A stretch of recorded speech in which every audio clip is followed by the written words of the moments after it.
Shyam kitchen तड़का की ओर से आप सभी मेरे बहनों, माताओं, दोस्तों को, श्रोताओं को जय श्री कृष्ण, जय नारायण, जय श्री नारायण, जय षष्ठी तिला एकादशी का महत्व और कथा बताऊंगी मैं। तो ये षष्ठ तिला एकादशी माघ मास की कृष्ण पक्ष में जो एकादशी आती, माघ मास के कृष्ण पक्ष में जो एकादशी आती उसको षष्ठ तिला एकादशी बोलते हैं। तो षष्ठ तिला मतलब षष्ठ मतलब 6 तरह का, वो एक उसका तिल का 6 तरह का उपयोग होना, 6 षष्ठ तिला एकादशी होता है। और इस एकादशी में, षष्ठ तिला एकादशी में तिल का बहुत महत्व होता है। तिल का बहुत महत्व होता है। इसमें यही कहा गया है, तिल का दान तिले स्नान, तिल का भोग लगाओ। मतलब जैसा कि गणेश चतुर्थी में काली तिल का होता, वैसी षष्ठ तिला एकादशी में माघ माह की कृष्ण पक्ष की एकादशी को होता। तो इस बार 2023 में षष्ठ तिला एकादशी 18 जनवरी मंगलवार को पड़ रही है। तो 18 जनवरी मंगलवार को पड़ रही है। इसका पारण होगा 19 जनवरी। तो इसका षष्ठ तिला एकादशी का महत्व और कथा और पारण ये सब कुछ मैं इसमें बताऊंगी आज मैं इसका उसमें। तो इस कथा को भगवान नारायण, विष्णु भगवान की पूजा होती है, तो उसमें आप जो है तो अक्षर पुष्प चढ़ाइए, तिल का अक्षत चढ़ाइए और तुलसी चढ़ाइए और मंजरी भी चढ़ती है और तिल के भोग लगाइए। तो हमने लड्डू बना लिया काले तिल का, वो गुड़ से काले तिल का लड्डू बनाया है और उसमें मैं भोग लगाऊंगी। तिल का मतलब आप यदि तिल का कुछ नहीं बनाना चाहते हैं तो जो भी भोग चढ़ाते हैं भगवान को उसमें काली तिल थोड़ी सी डाल दीजिए। जैसे सिंघाड़े आटे का हलवा हो गया, उसमें थोड़ी सी काली तिल, गंगा जल सब चीज डाल दीजिए तो बड़ा महत्व होता। माघ माह में तिल का बहुत महत्व है। तो इसका है, तो इसके विष्णु भगवान नारायण ने इस कथा को नारद जी से स्वयं ही नारद जी को सुनाया था। तो इसकी कुछ अब एकादशी का महत्व, उपास जो सभी एकादशी का व्रत आदमी करता है, तो जो भी व्रत में करना चाहिए, सुबह सुबह उठ के गंगा जल तिल थोड़ी सी डाल के स्नान कर लीजिए। पानी में जो रहता है उसमें गंगा जल तिल डाल दीजिए, स्नान करिए सुबह और भगवान के पास शुद्ध वस्त्र शुद्ध मन से भगवान का हाथ जोड़ के प्रणाम करिए और संकल्प करिए कि जल लीजिए, संकल्प करिए, पुष्प लीजिए, तिल लीजिए, बोले कि हे नारायण, हे भगवान, आज ये एकादशी है, षष्ठ तिला एकादशी का उपास हम व्रत करना चाह रहे हैं, संकल्प लेना चाह रहे हैं, आप हमें अच्छी तरह से आप हमको पार करिए और हमारा व्रत पूरा हो। तो इस तरह का संकल्प करके फिर जैसे पूजा होती है नारायण की, भोग तुलसी सब कुछ जो भी पूजा होता है उस तरह का पूजा करना चाहिए और कथा पढ़ना चाहिए, कथा सुनना चाहिए। इसकी षष्ठ तिला एकादशी की कथा बहुत महत्व है। मान लीजिए कोई व्रत नहीं भी करता है, यदि कथा सुन लेता है या सुना देता है किसी को तो उसमें ही बहुत महत्व होता है। तो इस कथा को, षष्ठ तिला एकादशी की कथा को नारायण ने नारद जी को स्वयं सुनाया था। तो इसकी ये कुछ ऐसी कथा है कि एक ग्रामीण की एक ब्राह्मणी थी, वो बहुत पूजा पाठ धर्म करती थी और एकादशी का व्रत करती थी, बढ़िया अच्छे से एकादशी का व्रत किया करती थी। पर उसका क्या था कि वो दान नहीं देती थी। कोई भी आप उपास करिए प्लीज, तो दान जरूर दीजिए। अब जैसे हम कथा इसकी पढ़ रहे हैं, सुन रहे हैं, तो उसमें पुष्प लीजिए, कुछ दान दक्षिणा जितना भी हो आपको वो रखिए और फिर कथा को सुनिए। तो हे नारायण, हे भगवान, हे प्रभु, अब हमें कथा सुनाइए। तो नारद जी को भगवान नारायण ने नारद जी को ये कथा सुनाई थी कि एक गांव में एक ब्राह्मणी थी जो एकादशी का उपास 12 महीने की एकादशी करती थी। तो एकादशी का उपास करती थी पर वो दान नहीं दिया करती थी। एक समय था कि माघ माह आया और वो पूरा महीने मतलब एक माह हम पूरा उपास करने का व्रत कर लिए, ठान ली कि मैं पूरा महीना मैं ये व्रत करूंगी, एकादशी बस नहीं पूरा महीने का। तो उसने पास किया। भगवान नारायण ने सोचा कि हम इसकी परीक्षा लेते हैं ये कैसी है। तो भगवान नारायण एक साधु का वेश धर के आए भिक्षा लेने के लिए और खड़े हो गए। तो ब्राह्मणी कभी दान तो देती नहीं थी वो, तो क्या करी कि एक मिट्टी का गोला रखा था मिट्टी का गोला, वो भगवान के कटोरे में डाल दी, झोली में, और चली गई। तो भगवान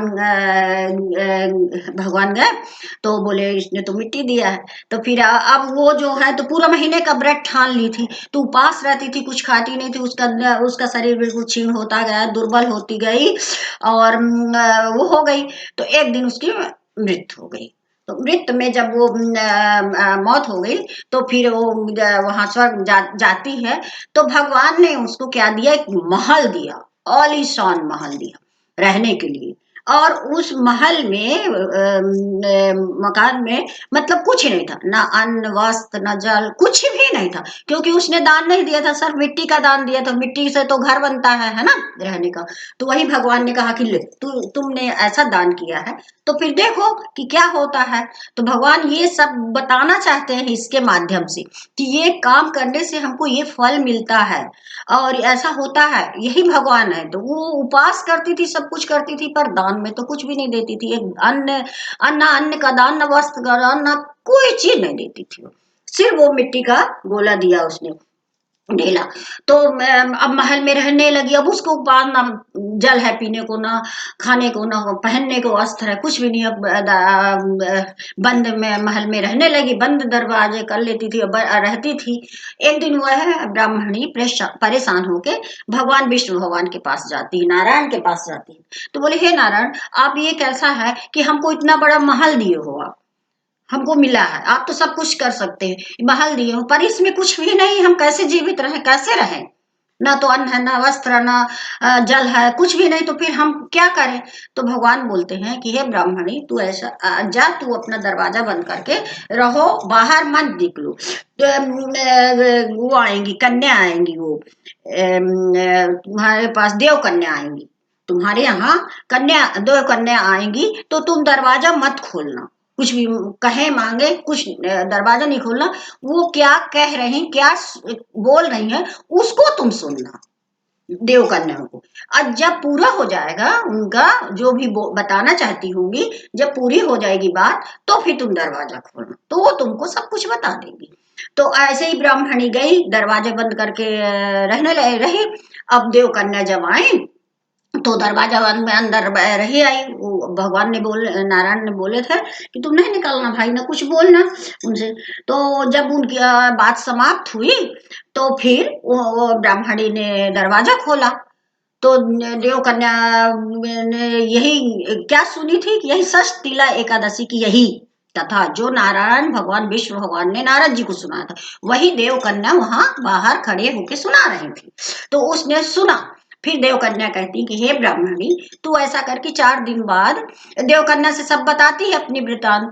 तो बोलती है कि 4 दिन बाद षष्ठ तिला एकादशी, माघ मास की कृष्ण पक्ष की षष्ठ तिला एकादशी आ रही है। तो तुम अच्छे से शुद्ध मन, अच्छे से पवित्र मन से, अच्छे से संकल्प करके तुम इस एकादशी का उपास व्रत पूरा करो, पूरा करो, तुमको भगवान सब कुछ देंगे। क्योंकि एकादशी का बहुत महत्व है, बहुत, जो भी संकल्प लो, जो भी मांगो, सब पूरा होता है।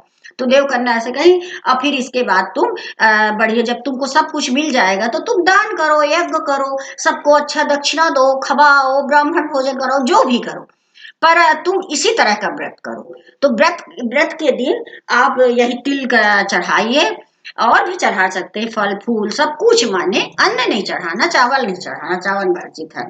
तो यही तुम करना। तो ऐसी ही ब्राह्मणी 4 दिन बाद जब षष्ठ तिला एकादशी आई, तो हम नहाई धोई भगवान नारायण के पास जाके जल लेके संकल्प की कि हे प्रभु, हम षष्ठ तिला एकादशी का व्रत कर रहे हैं, हमारा व्रत पूरा करिए, जो भी हमसे गलती हुई क्षमा करिए, और हम व्रत कर।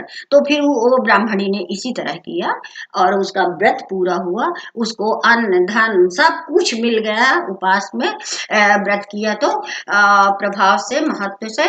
और फिर वो रहने लगी, कुछ दिनों बाद मोक्ष को प्राप्त हुई, स्वर्ग हुआ उसको। तो इसमें ये बोला गया है कि माघ मास की कृष्ण पक्ष की ये जो एकादशी आती है, षष्ठ तिला एकादशी, तिली का 6 तरह से उपभोग करिए, भोग लगाइए, दान करिए, और जो जो भी है जो कर सकते हैं तिली से, तो करिए। तो षष्ठ, षष्ठ मतलब 6, षष्टिला एकादशी के नाम से ये एकादशी जानी जाती है। तो 2023 की षष्टिला एकादशी 18 जनवरी को है और 19 जनवरी को इसका पारण होगा। एकादशी का महत्व पारण से बहुत है, मतलब जो पारण का टाइम रहता है, हर एकादशी का पारण का टाइम अलग अलग रहता है। उसी टाइम पे आप पारण कीजिए भगवान के पास खड़े होके। तो इस वाली एकादशी में, ये षष्टिला एकादशी 2023 की एकादशी का पारण का टाइम है 7:14 सुबह से शुरू होगा और 9:21 पे समाप्त होगा समय। तो इस बीच में आप जरूर पारण कर लीजिए। यदि भोजन नहीं बनता तैयार होता, क्योंकि ठंड पड़ रही है, कोई भी नहीं कर सकता, तो कुछ भी बना के भोग लगा सकते, नहीं भी कर सकते हैं तो आप जल लीजिए, तुलसी लीजिए, नारायण के पास जाइए और कहिए, हे प्रभु हमारी षष्टिला एकादशी का व्रत पूरा हुआ, अब हम पारण कर रहे हैं। हे प्रभु ऐसी सभी एकादशी का हम व्रत करें, हमें क्षमता दीजिए, खुशी दीजिए, घर में खुशी शांति लाइए, सब कुछ बाल बच्चे सब को भलाई कीजिए, सबकी, दूसरों की भी। दूसरों का भला सोचने से तो अपना भला रहता है। भगवान कहते हैं कि परोपकारी बनो। नारायण बोलते हैं, कृष्ण भगवान द्वारिकाधीश, ये सब बैठे हैं हमारे यहाँ प्रभु। तो इसीलिए इसका उपवास एकादशी का व्रत बहुत अच्छा माना गया है। हम अपने अपने श्रोता, अपने बहनों, माताओं सबको कहेंगे कि हमारी ये कथा को सब शेयर कीजिए, अपने व्हाट्सएप में शेयर कीजिए, सब तक पहुंचाइए संदेश, और कथा को श्रवण कीजिए और बढ़िया व्रत करिए। व्रत नहीं कर सकते हैं तो कथा तो सुन सकते हैं ना, पूजा तो कर सकते हैं भगवान की। भगवान नहीं कहते हैं कि तुम अपने को कष्ट दे के करो, पर जितना भी हो सके करना चाहिए। और कोई भी कथा, मंदिर जाइए, खाली हाथ मत जाइए, है ना। भगवान के पास रखिए, भगवान के पास तो सब कुछ है। हम भगवान का दिया हुआ पाए हैं, पर हम हमारे भगवान ने हमको सब कुछ दिया है, हम देंगे तो कुछ ही गरीब को होगा, या मंदिर में विकास होगा, कुछ भी होगा। तो भगवान का छत्र छाया में रहेगा, सब कुछ रहेगा। बस इतना कह के मैं विराम लेना चाहती हूँ। अगले एकादशी में फिर मिलूंगी। हे प्रभु, हे नारायण, हे राम श्रीमन नारायण नारायण नारायण, बोलो भजन नारायण नारायण नारायण। जय द्वारिकाधीश माधव मुरारी, हे द्वारिकाधीश माधव। कृष्णाय वासुदेवाय हरे परमात्मा प्रणतः क्लेशम गोविंदाय नमो नमः। कृष्णाय वासुदेवाय हरे परमात्मा प्रणतः क्लेशम। अब हो गया, आरती पूजा कर लीजिए सुबह। पूजा में जैसे देते हैं, मैं तो ज्यादा पूजा नहीं करती, जो भी बनता है ऐसे ही साधारण। भगवान सब साधारण लेते हैं, साधारण का भगवान ईश्वर बहुत और अच्छे से लेते हैं। तो जिसके पास जो है श्रद्धा, शक्ति, भक्ति, मन बिल्कुल शुद्ध होना चाहिए, किसी के प्रति कोई ईर्षा भावना कुछ भी नहीं होना चाहिए, सब कुछ है जिससे भगवान। जय नारायण, जय श्री राम। बोलो षष्टिला एकादशी की जय, बोलो षष्टिला एकादशी, बोलो षष्टिला एकादशी।